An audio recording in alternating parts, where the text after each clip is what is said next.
Hey everyone, this is Stephen Strong at Cast Iron Cookware, where you can find information to help you better collect, restore, and use cast iron cookware. Today we're going to be baking a challah bread, and we're going to be doing that coming right up. Before we get started, I just want to say thank you to everyone that's purchased my product, Easy Beezy Cast Iron Seasoning. The purchase of this product helps keep this channel going, and I just want to say thank you so very much. Now let's get into our video. If you've been watching my channel for any time at all, you know that I have been on the carnivore diet for about 3 years.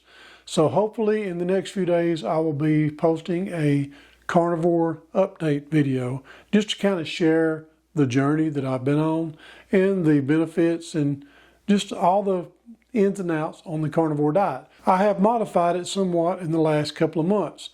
And the thing that I have done to modify it is bread. Now you say bread is a carb and bread is sugar. I know, bread that you buy in the grocery store is not really bread. So I'm experimenting on making different types of bread using my own milled grains. And that's what we're going to do today. We're going to take freshly milled wheat and we're going to make challah bread. We also see places in the Bible where Jesus blessed the bread and he multiplied it. So I'm thinking there got to be something good about bread. So I've been working on this recipe for a couple of months now, and honestly, I have baked a lot of bread experimenting. Some of it was awful, but some of it turned out pretty good, and I'm kind of getting to the place where I can share what I've been doing, and I feel okay with the results. So I'm going to share that with you. So we're going to pull the camera down, and we're going to take it step by step and go through the process. First of all, I want to say that this scale here is a game changer. Now there's many kinds of scales. This one here is my favorite style because it has a tare. And you see at this point we're at 0. Now we're going to be using grams for everything. You can change this up, but I have found that grams make it so much easier. So first of all, we're going to take our wheat berries. One thing I really like about this one is you can hit tare and we're at 0. It's kind of a no-brainer operation. Now on this recipe I'm using 730 grams of hard red wheat.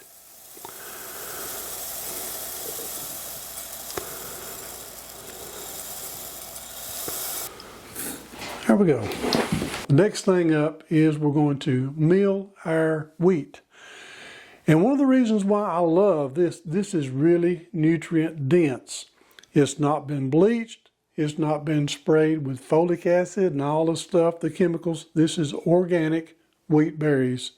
And we're going to mill them right now. So here we go.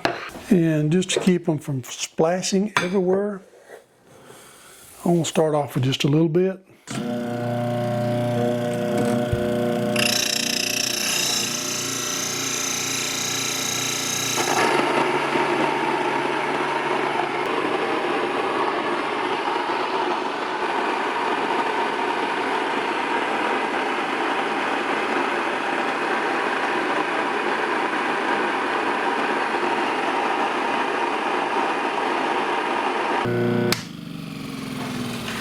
Okay, now we have our fresh milled flour, and it's a little warm. The mill does kind of warm it up some.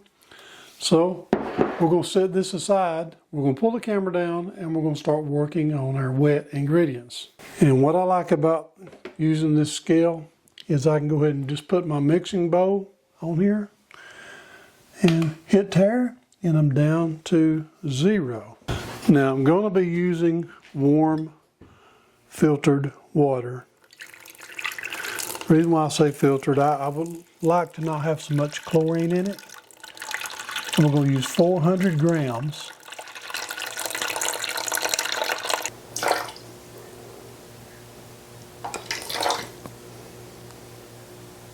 There we go. And we're going to use 1 stick of melted butter. That's a little over 100 grams, probably 100, well right here, 108 grams. And we're going to be using 150 grams of liquid honey.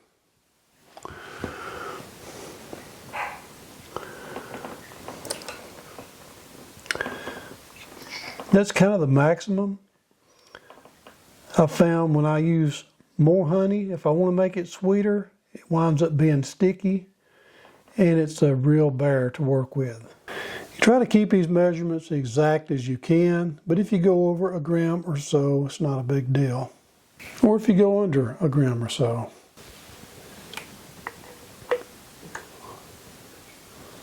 And we're going to see how that works out. 148 grams. Let me pull this aside just a minute. We're also going to be using 2 large eggs. Just to give you an idea how much 2 large eggs weigh.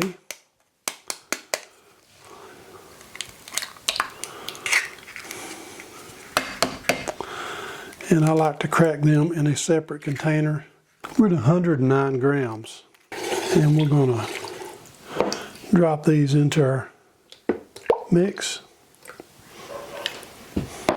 I'm also going to be doing 2 teaspoons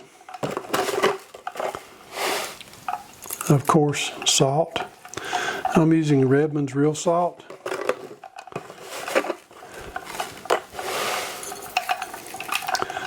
Okay, now we're going to add our flour.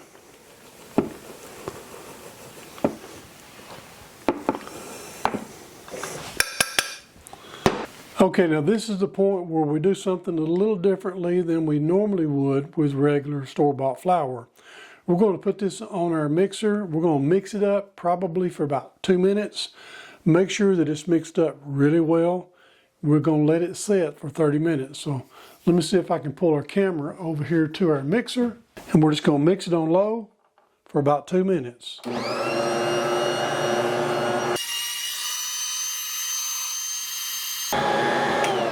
Okay, it's been about 2 minutes, and this looks good.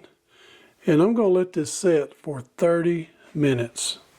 The reason why is your freshly milled wheat, because it has the bran, the germ, all the nutrients inside it, it takes a little more for it to soak up. So we'll come back in 30 minutes and we'll start our kneading process. Okay, it's been 30 minutes since we've mixed our dough up. Now we're going to be adding the yeast. Now I forgot to start the record section to add our yeast, but I am going to go ahead and pull down the camera and let you look. I went ahead and added the yeast, thought it was being recorded, but it wasn't. So we're going to pull the camera down and let you just see what we've got. Now I'm going to be using Fleischmann's instant yeast. You don't have to proof this. You can just pour it straight in, and you can see that's what I've done. I'll put in 1 1/2 tablespoons. And you can see we have a pretty thick consistency after it has set. It has really soaked up the water or the moisture. So we're going to put this back on our base, lock it in, cover it up. We're going to go on low for 12 minutes. Okay, it's been 12 minutes, so we're going to go ahead and pull our camera down and we'll take a look at our dough. Okay, let's get rid of this contraption. I used a different kind of honey, or a different brand of honey, and I can tell it's a little stickier than usual. Okay, at this point, what we're going to do, we're going to take a little bit of, and I use extra virgin olive oil here. Just put a little bit in our bowl, just to make sure our sides are covered slightly. It's a little stickier than usual. Like I said, it may be the brand of honey. I changed a little bit. And we're going to take a look here and just see it is a little bit on the sticky side.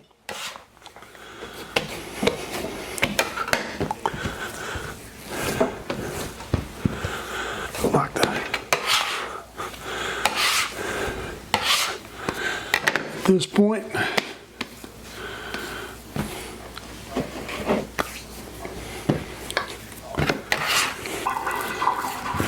I'm going to kind of add a little bit of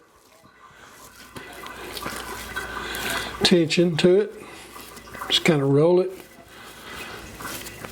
Just kind of squeeze it until we get kind of rounded on the top, and we're going to just drop it in there just like that.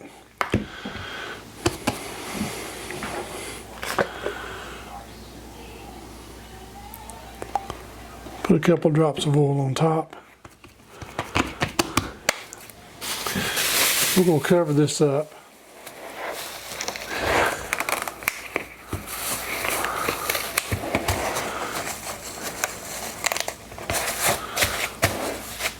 Okay, now that I got it covered up, what I like to do, I like to set it in a kind of warm place for about 30 minutes to let it rise. It'll probably double, or maybe a little less, a little more, who knows.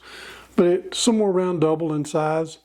And what I like to do is, my warm place is right over here next to my little lava lamp. Now I'll cover it up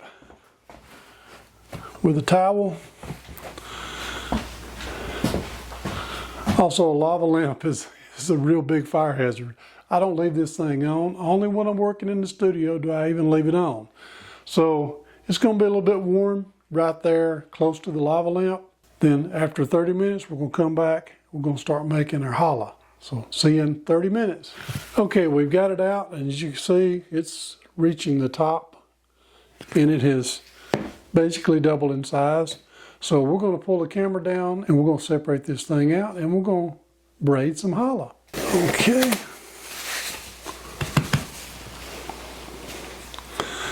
So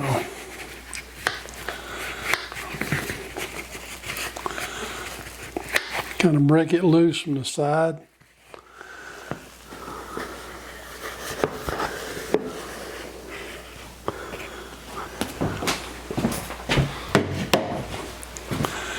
And we do want to deflate it.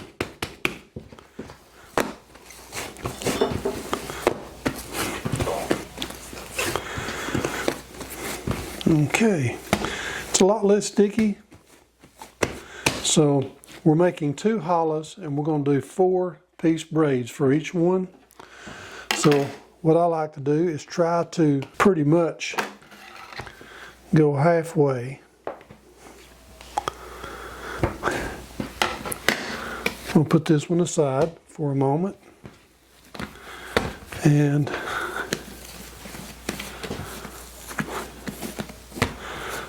we're going to cut this one in 4s as well. We'll try to make it where we can estimate.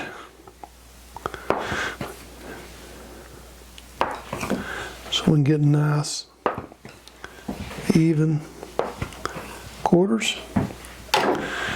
And I can see we're still a little sticky. I've lost my roller, but I'm going to go ahead and use my Stanley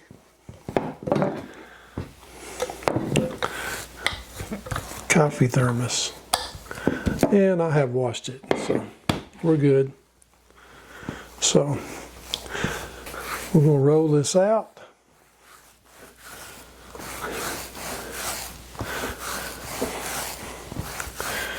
And we're not going to go a long ways, but I kind of like to get it where it's even. There's a little fat spot right there. So there's one. And I'm going to do something a little different with this challah than I usually do. I'm going to put some sesame seeds on 2 of them.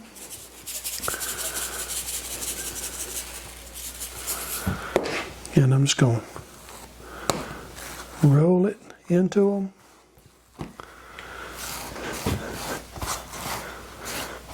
Just pick up all these sesame seeds, because we don't want it to be on our ones that don't have the sesame seeds. And I'm just hoping we get a nice contrast. And we're going to just do one with the seeds and one without, one with and one without. And we're going to pin the top together. Okay, now this is the part that always got me. We'll just start with the edges. up, and up. And at this point, we'll go down and overlap. And then we're going to take the one over here, then we're going to go down, then we'll take the one that's over here. And we're going to keep coming down in the middle with our part that's up. So now we're going to go up with this one and then back down with that one.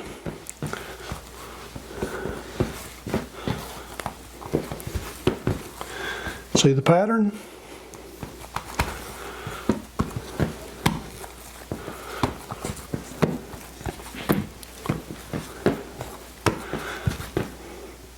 Let's see, this one.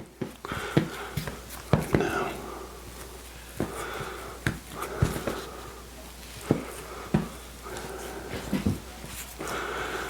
And then when you get to the bottom, you can just kind of flatten it and tuck it. And I like to do the same thing with the first end.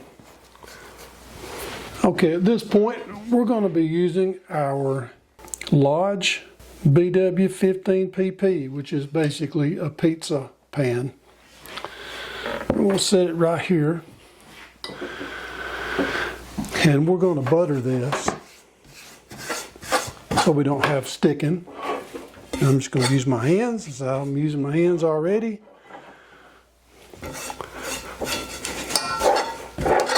Probably a little more butter than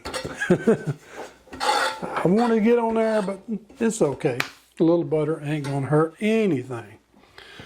Okay, and the way I'm going to do this, I'm going to try to make both of these challah fit on this pan. So I'm going to kind of estimate, and I'm going to scrunch it a little bit, just like that. Okay, now let's take our other piece. Let's get this guy put onto our pan, and we'll tighten it up just a little. We're going to put this in the oven to proof for an hour and a half.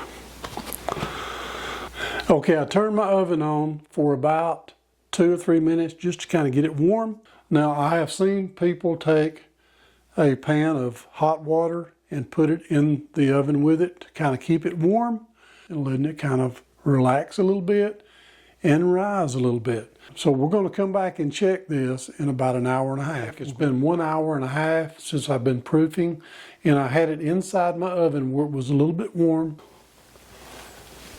I poked it and it stays indented without popping out. So I'm going to go ahead and pull this out, and we're going to take a look at it while my oven is preheating, so we can get a little closer look in the light. You can see the changes that have taken place while it's proofed. Okay, I'm kind of coming off of the pan just a little bit right here, and that's fine. And on this side, it looks like my braid looks like I fell over just a little bit, but I'm going to just tuck this in. I'm hanging off my pan a little bit, but they're not touching yet. But I don't want to mess with it too much because I don't want it to fall flat. There's another thing that I also have had issues with, is I'm using cast iron to cook my challah. And I've had the problem of the bottom getting too done and being kind of hard. And I like it soft on the bottom, and I like the top to be a little bit on the crusty side. So I've come up with a little bit of a solution. So I've come up with a little bit of a hack to kind of keep it from overcooking on the bottom, at the same time getting it hot enough to cook on the top and the center. What I've done is I took my rack that I'm cooking on and I put it in the middle. I took my secondary rack and I dropped it down about 2 inches on the next line, and I'm sliding in this mini cake pan underneath it. I'm not preheating my oven with this inside. It's cold. It's been in the room. It's at room temperature. So what I'm going to do, once I get my oven preheated, I'm going to slide my challah in on that top rack. Then I'm going to come in on the bottom with this piece right here, just to keep the direct heat from coming right up on the bottom. And I found that the bottom has been nice and cooked, but not hard and toasty. So I got a nice soft bottom. You can probably use a pizza stone. I'm thinking that would be a good idea. I believe I'm going to go ahead and purchase a pizza stone and use that and see if that works. Not only that, if I got a pizza stone, I can use it for pizza and other things. So, but this is my hack to keep the bottom from being overcooked. We are at 350.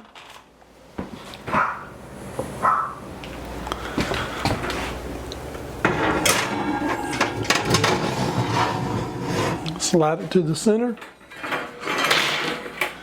and we'll slide this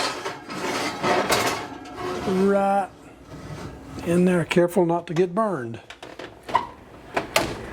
Okay, we're going to set our timer for 20 minutes, and then I'm going to come in here and put the probe in. So we'll see you in 20 minutes. I'm going to go ahead and turn my thermometer on, and I'm going to set it for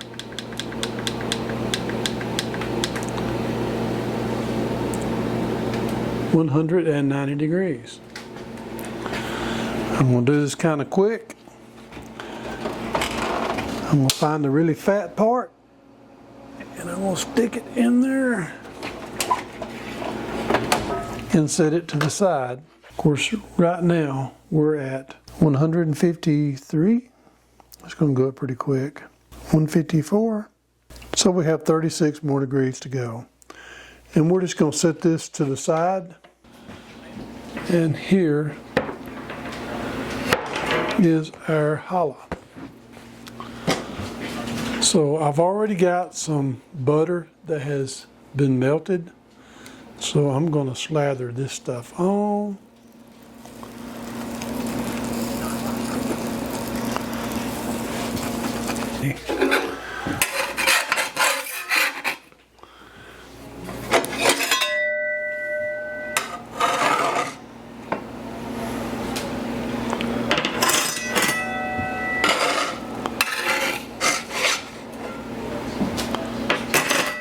But we're going to let this cool for a few minutes.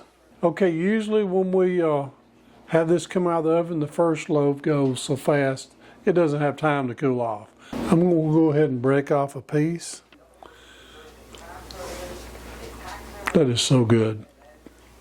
Now this is when you put the butter on, when it is steaming. And I'll say this, when you're milling your own wheat, you can ensure that you will have nutrient-dense bread. It's going to be healthy. It's not going to have a lot of things bleached out of it. It's not going to have a lot of things added to it. Just really healthy, clean bread. I really can't get enough of it. So good.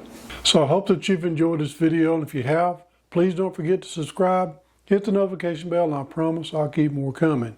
So thank you again for watching Cast Iron Cookware. Before you go, I would like to share something with you really quickly. In the Gospel of John, chapter 6, verse 35, it says, "And Jesus said unto them, I am the bread of life. He that cometh to me shall never hunger, and he that believeth on me shall never thirst." I just want to say, share the word, and be a blessing.